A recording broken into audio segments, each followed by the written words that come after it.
Good morning, and welcome to Morning Mario here on StephenPlays. Today, we've got a Super Mario World themed level called Drop&Slide Puzzle, created by someone from Japan. World record of 1 minute and 8 seconds, and a clear rate of 24.66%. This looks legitimately interesting. It's always fun to see people do non-Mario stuff inside of the Mario engine, particularly puzzles, and I don't know if I've done one of these types of puzzles before. So we go into the spiral, and we get to be big, which is kind. Okay. Alright, so you guys probably already see what's going on. We've got to put the correct stuff in the correct order. So, alright, so we need to start with at least this one, because this, when dropped down, is going to get stuck there. Then we can put the smaller one because the height doesn't matter. And then finally, we'll end off with the big one, which is what we're going to use to stand on to open the door. Okay, so that's the kind of thing that we're going to be doing. This could get extremely difficult extremely quickly, because the world record is assuming that you know every single thing already, which we don't. We've got to figure it out. So, how many spaces have we got here? 1, 2, 3, 4, 5, 6. So, in this one, we don't even have to use them all. That block might be there just to fool us, honestly. Okay, so it's really not imperative that we fill them all up. We could start with the tiny one. It shouldn't matter. So, like, we could just go in order. I think. I'm a little worried, but that should work. Oh, wait. Oh, okay, so it wasn't tall enough. All right, so this one presents a slightly unusual problem, but one I think I've already solved. Okay, so what we need to do is we need to start by having one tall enough to get stuck over there. And I think that's this one. Because we're not going to use this one to stack. It would be too tall. So then what we got to do is do one that's tiny, which would be this. Then we go with this one. Then we stack this on top. Okay. Wow. It's getting a little bit more difficult. Fortunately, there's a halfway point, which makes me feel better about running out of time. Oh, here it comes. All right. Yep. All right. Now it's getting a little difficult. Sure. Wow. Great. Wonderful. And these are already stacked, so they're already pretty dang tall. So how tall is that one? 1, 2. I have to count. 1, 2, 3, 4, 5, 6. Is that all the bigger that is? So that's 6 on the left. 6, 5, 4, 3. Okay. All right. So what we need to do... How? We got to get... So here's what I'm thinking. This one right here is 3, and it's positioned right above the door, which means, in my opinion, it's going to fall there. So we have to have the one that is 3 under it. But there is no other ones that are 3. So that's not going to work. It is also, however, 5.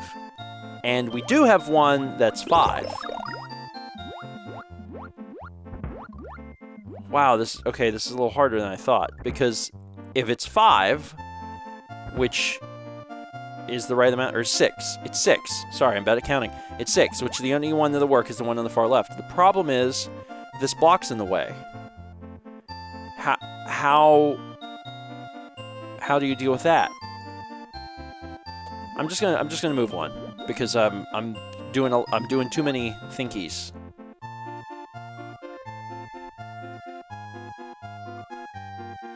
How? I don't... Because, like, you put this down here, right?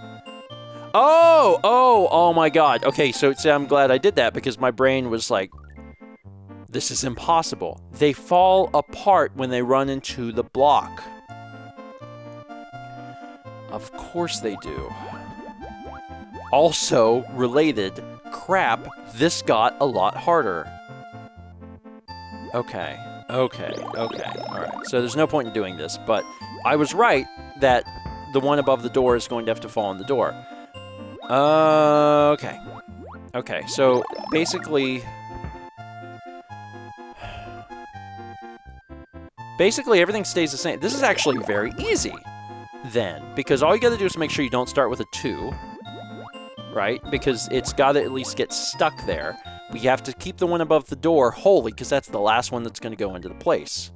So if we just do this, this should work just fine. That gets caught, that goes down, gets stuck, that also gets stuck.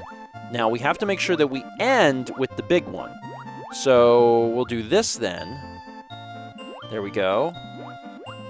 And then we'll end with this, so it'll be tall enough. There we go, and then this. You gotta put on your thinking caps for this one, which is a little frightening, but now oh god, this is actually okay. So this one's a lot harder. Shoot, but not that bad. Let's start. Oh, and that'll drop it onto the other ones. So let's not do that. All right, so let's just start somewhere, right? Let's just start by dropping these. Let's drop the big ones. Oh, they don't even get stuck. Okay, so none of them are able to get stuck. There's not a block to knock them off. Okay. How many blocks are we looking at here? Quite a few. I think I may have... Dang, I think I may have had to have dropped the 2 on top of each other. Because what you can do here, and what makes this work a little bit better, you drop these 2, and then you can drop them down, and you already have a big stack. Now what I could do instead... Shut up, clock. Don't freak me out right now. See, I'm still really far away, because I'm like 6 blocks away from where I need to be. And I only have 4 blocks to work with, so that's never going to work. Okay, this one's a little harder. But if you did this, you could also, if you were really feeling adventurous, you could potentially try and land them on another one. See, obviously this didn't work. Oh my god. Okay, so here's the deal. I don't have enough time to think this one through. I am going to die. But what I can do is try and at least figure it out. The other kind of advantage for this sort of puzzle is that you have unlimited time, really, if you pause, because it's not really covering anything up. But I'm going to sit here for a minute and see if I can figure this out. Oh, wait, I've got it. Yeah, okay. This actually isn't that bad at all. You need to line up as many as possible to create as much distance and then make these stack. And they can't get... knocked off from the block over there. Then we do this, and we're done. Still, that one was a little bit of a head scratcher. Got another checkpoint, which is nice. I did run out of time. I had to come back. What is happening? Did I do a good? Is it spelling a word? E-C... complete? Clear? I can't tell what that said. Oh, I beat it! Oh! So I was scratching my head on that last one for such a long time, and it was the last one. Oh, for a minute. Congratulations, you beat the puzzle. You have become a caged animal. I'm sorry. Now you're in jail for being too good at the puzzle. 10 minutes. To be fair, that world record is held by someone who had to go through and figure out the puzzle and then go back and do everything perfectly, which obviously I was not going to do. But I had fun. That was a bit of a different puzzle exercise than you typically run into in the Mario Maker levels. It was interesting. There was a bunch of thinky. Sometimes it's doey, but that was very thinky. I have all the best words. Anyway, thank you so much for watching. If you have a level of your own that you would like to submit, or if you want to play these submitted levels to help rate them and decide what gets shown on future episodes of Morning Mario, you can do both over at morningmario.com. Once again, thanks for watching. I'll see you guys tomorrow for more Stephen Plays Morning Mario.